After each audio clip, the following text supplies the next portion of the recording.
Jeremy sipendi kula mayai. Unaweza nipea breakfast idea yenye haina mayai hata kidogo? Yes, I can do that. Chukua ngwashe, sufuria, ziweke hapo ndani, maji, and then uzichemshe. Ngwashe yangu ikiendelea kuchemka na chuna hapa hivi some greens. Tutachuna hizi vitunguu za majani. So nimepata hizo, that's what I got. Nimepata terere na managu na pia nimepata those vitunguu za majani. Kama hauna hizi unaweza nunua spinach za 10 ama za 20. So nitaziosha alafu katakate. Ngwashe imeshaiva.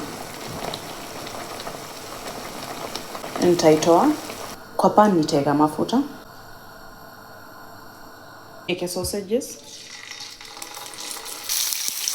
And then niziache zikook.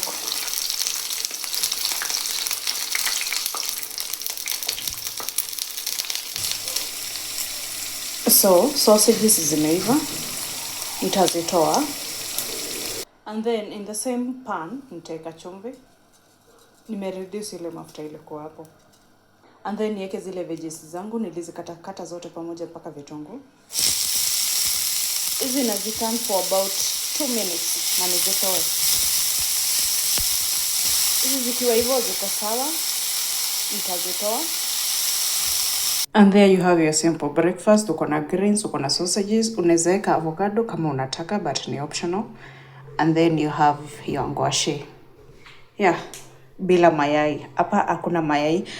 Unaweza pika chai ama unaweza pika hot chocolate, ama unaweza pika coffee, whatever you prefer. But yeah, I hope you've enjoyed watching this video and I'll see you in my next one. Na tulisema ukishindwa kupika, you just give me a call. Bye bye.